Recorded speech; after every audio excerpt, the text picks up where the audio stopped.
I should get the session started. I was yammering with Kim, as I often do.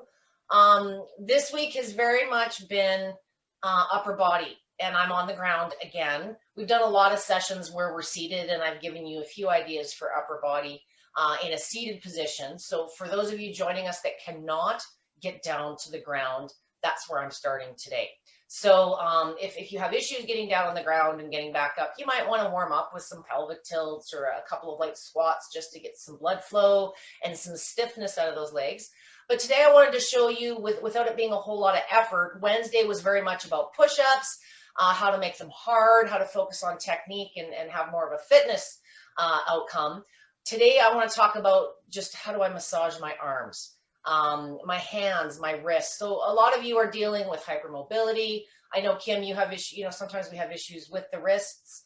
My poor sister has just 2 days ago been slated for carpal tunnel surgery, both sides. She went for a checkup, and next thing you know, she comes home with shots. And so it's sometimes we get to the point with our hands and our wrists, especially for those of you that are carrying a lot of weight and seated lots.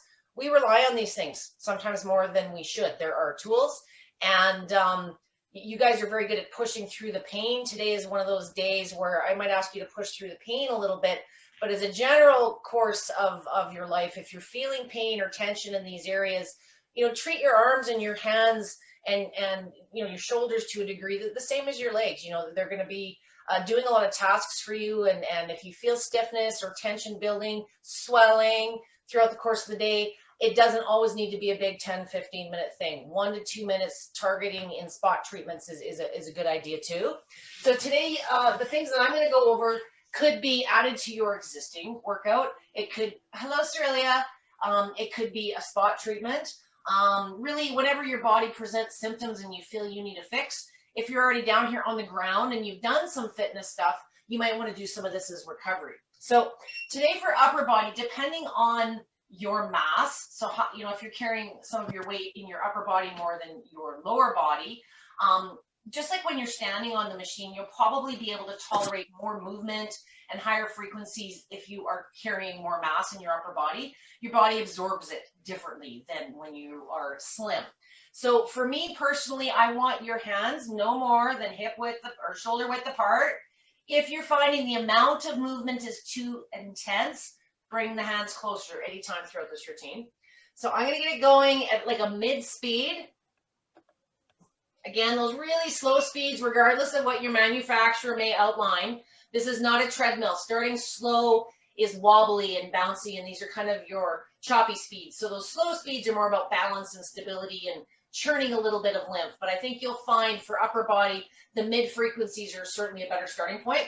So I'm just sitting here on my knees. If you have the ability to do this, if you prefer and your range of motion allows, if you got bad knees, you can just sit, do a cop squat, whatever. This is just a little bit of movement into the upper body.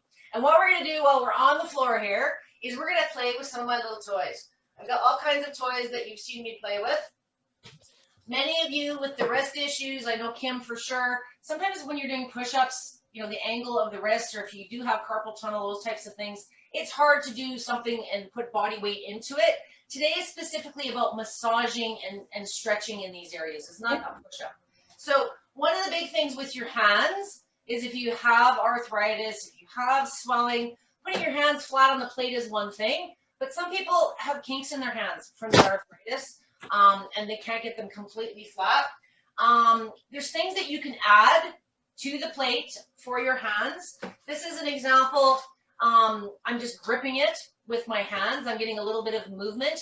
If you find, that angle on the wrist is hard on the plate.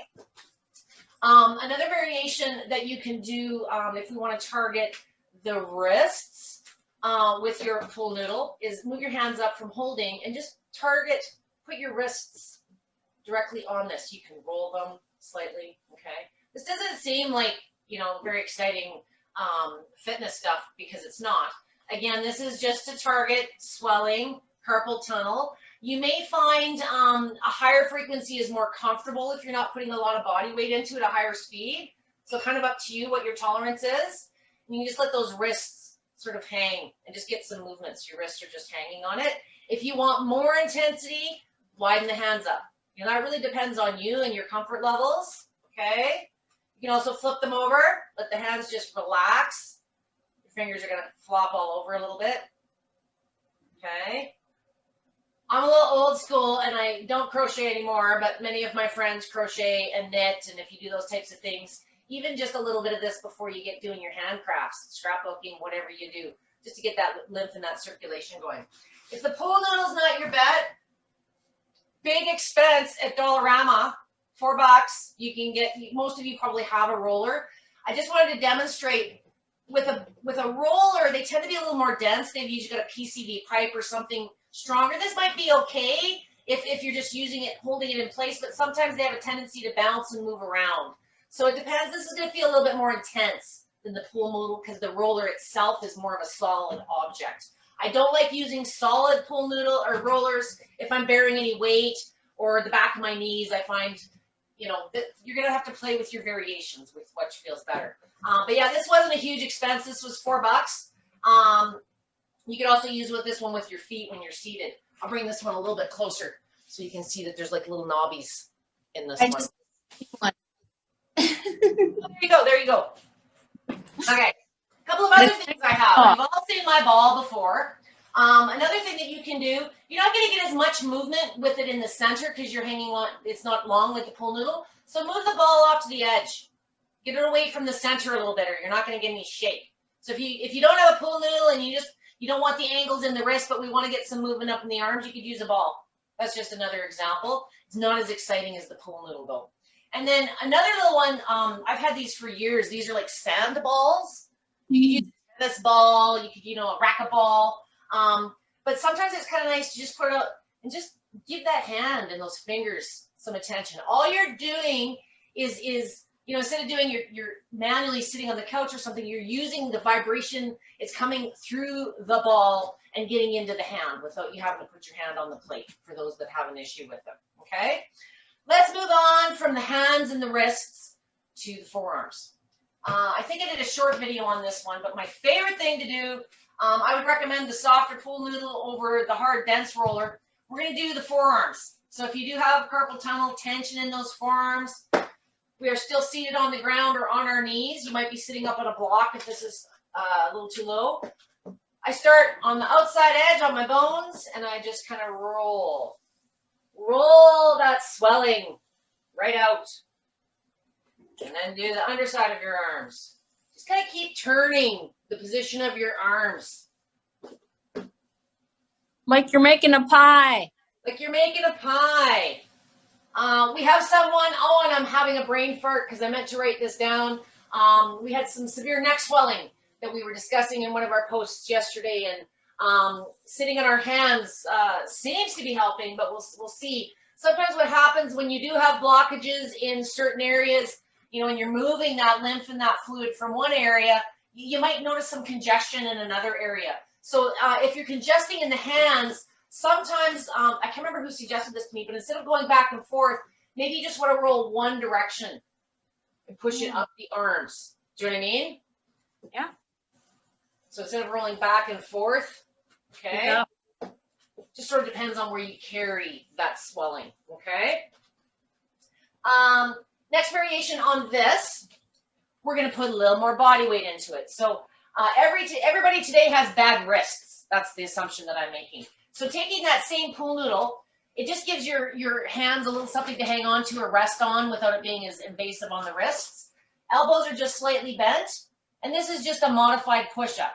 You've seen me do it this way a million times, but it's challenging on the wrists. So by adding, I would not be a rock star and go to your toes like this. You can if your balance is there.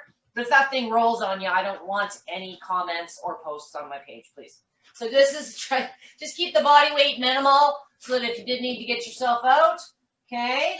And what I like to do while I'm doing this one is I kind of like to just let my shoulder blades drop, like they're trying to touch together.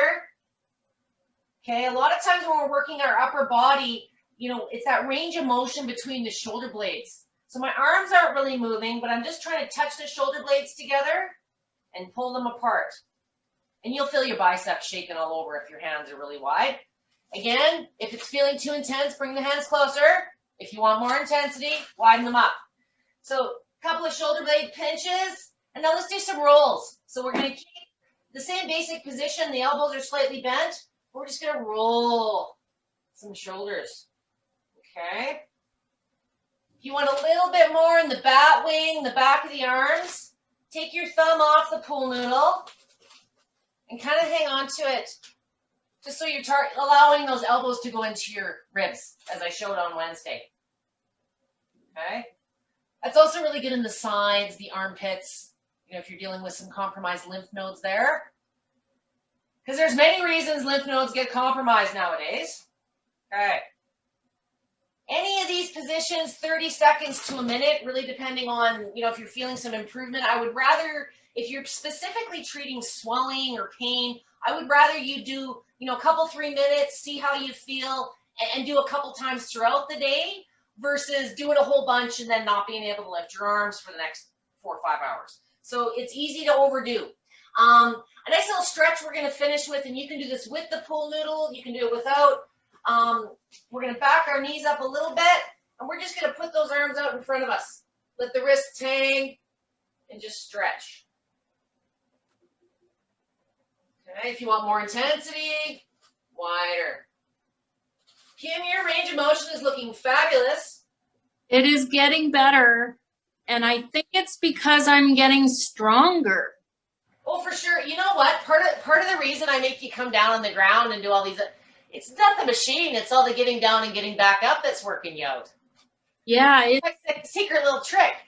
But no, you've been working. You're almost in month 3. I think you've gotten to. Yeah, I mean, I don't want to put out there that I'm like just miracle cures and everything. I'm just feeling stronger. I have better balance, and it just, the energy is getting better too.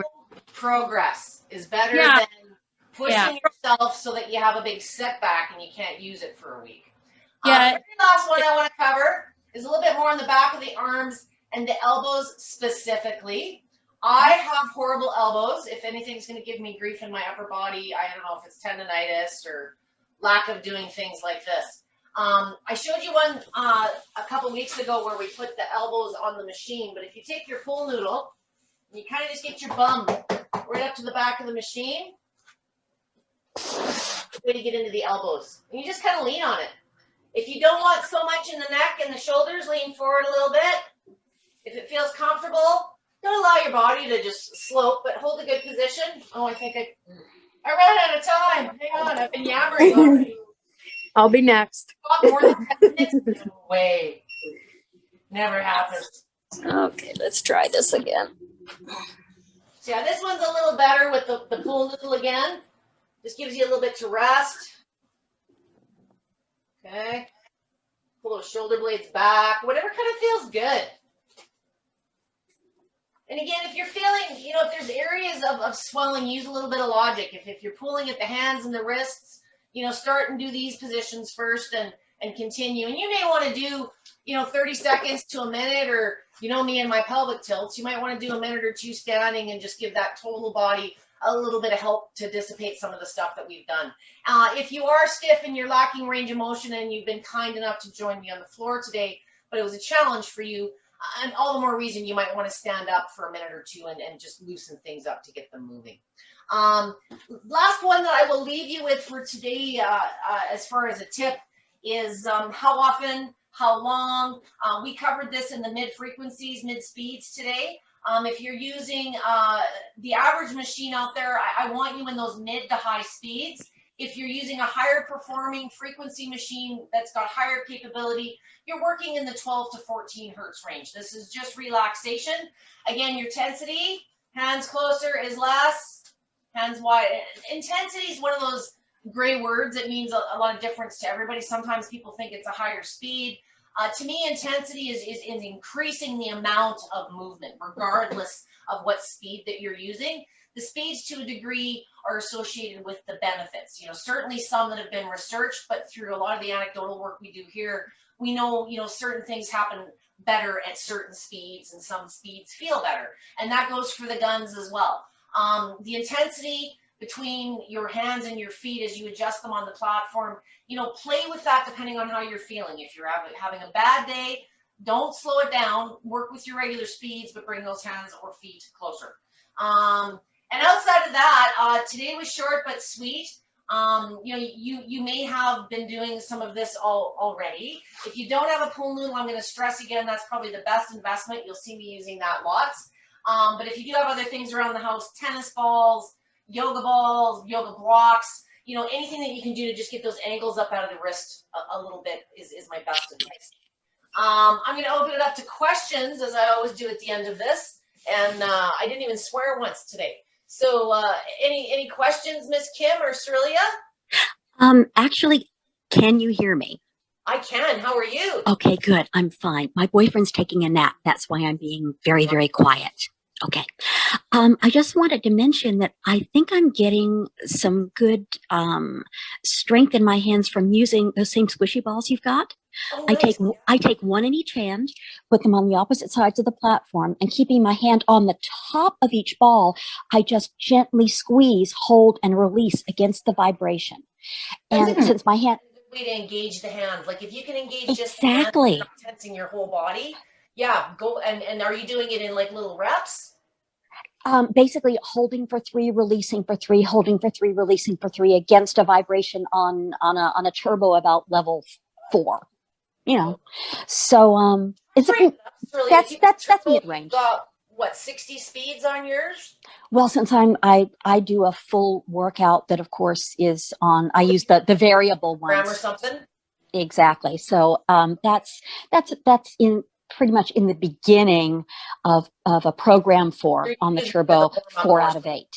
Nice. So yeah, it's a little bit lower than middle, so that because I am using very small muscles there, but I do a plank with my hands on the platform first, and then I stand up and put the balls on and do a couple of works with the balls, then get back up standing and start moving into the more arm stuff. And it does seem to be helping. It's gentle. Oh, sorry, go ahead. No, I said it does seem to be helping because it's gentle. Well, and you're sticking with it. That's the big thing. Oh yeah. Everybody, just give yourself a pat on the back. I can talk all day long, but I can't make you do it.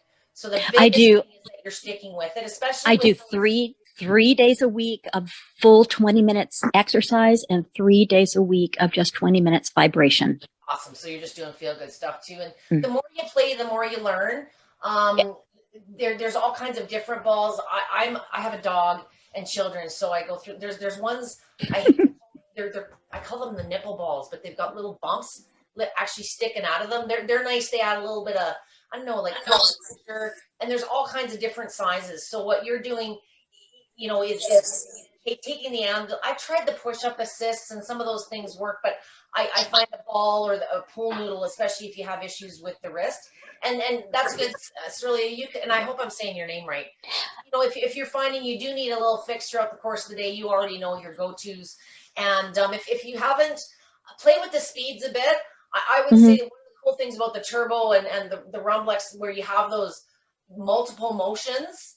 I'll pivotal is my base, but if you're just doing some of the massage stuff, maybe adding pulsation or a little bit of lateral, depending on the functions that you have, specifically just to play with that to give you a little bit. Actually, this is really funny because with the turbo you can separate out the pulsation. What I'll often do is an extra 3 minutes just on pulse, and I'm standing on the machine. I put my hands palm down under my feet, so the feet are pressing them a little bit against it to get the vibration up the arms.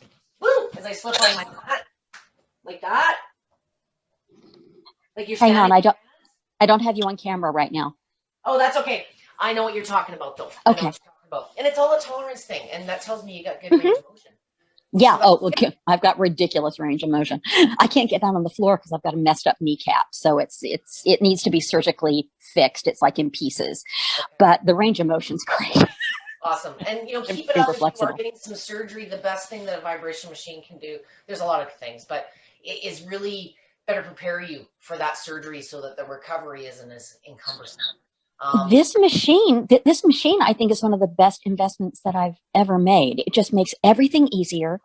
Things that I learned in Pilates, I can hold those poses for 8 to 10 seconds on the machine, and instead of pulsing my own leg. The machine is making me fight it. And that's it. It's fabulous. It's so much easier. And the better your technique, you drop the yoga and the Pilates. I've talked about this before. Breathing is a very critical thing, especially when you're doing your core work, those planks, crunches, things like that.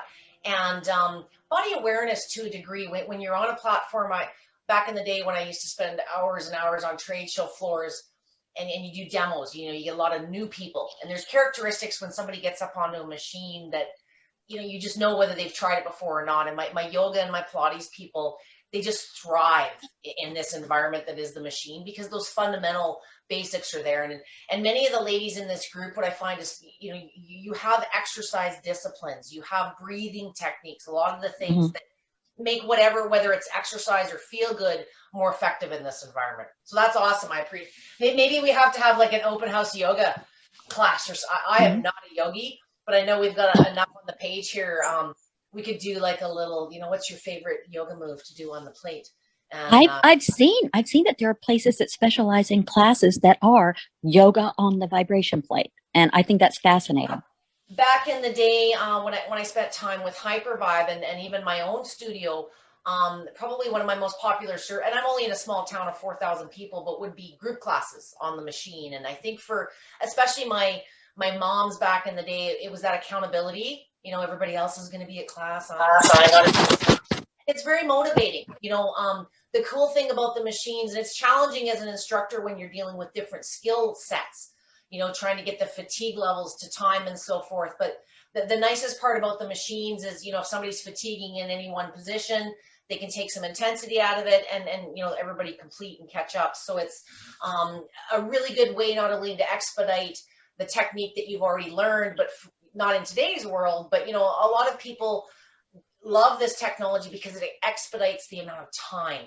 So if you don't have the time to physically go do the 1-2 hour, I was speaking with a lady a couple of months ago in Denver, and she moved to Denver out of Los Angeles because it was just getting too insanely busy. And it was about a 5-6 minute drive to this Pilates studio that she used to go to. Loved it, and bought a vibration machine and was doing this all at home. And I said, well, why don't you go? She had booked a consult. I said, why don't you go to the club anymore? And she said, with the traffic increase in Denver, because everybody's moving there for healthier lifestyles, it's now a 25-minute drive to that same Pilates studio. So she said, by the time she gets there and back, and she can have her thing done in 2 minutes. So my Pilates coach worked very, very hard with me because my knee muscles are extremely weak. And we worked for a year and a half trying to get me so that I could rise up from a bent knee position. And I couldn't squat in any way. It was terrible. And now being on the machine, following your advice on squatting and just holding it. I think I mentioned this in the group on the page before. My boyfriend walked by. He could not believe how far down I was able to get down and back up in squatting because the vibration plate had been doing the work on those teeny tiny muscles that my coach and I could not do. We couldn't get it on the Pilates machines. Adds that little, not only balance, but stability and other things that, and when you're on the machine, the recovery is kind of happening while you're, so anything you are doing to that knee, that flush of circulation and lymphatic is getting rid of that lactic acid. So, when you train, you there's pain, those muscles tear and repair. Right.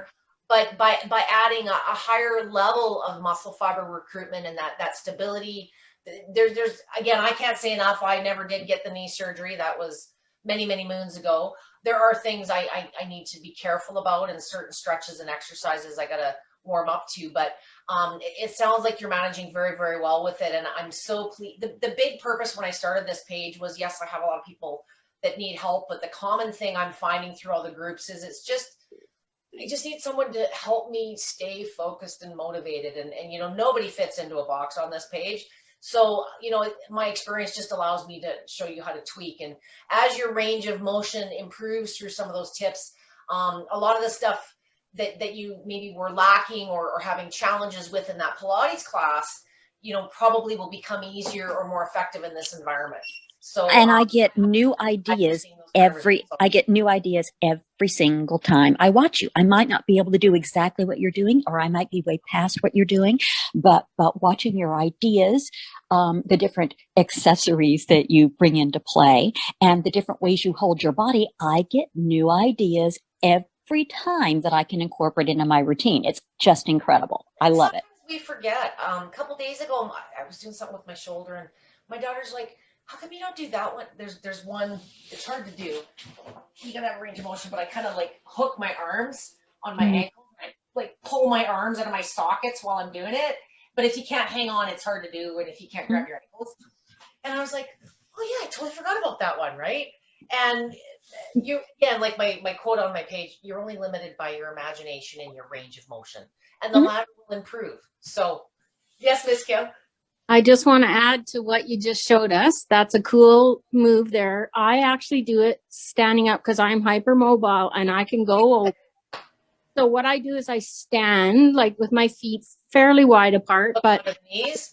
down, and I actually grab the edge of the waiver where it's not going to go like this in the front, and I pull from behind the calves, just bent right over, and I just squeeze and pull.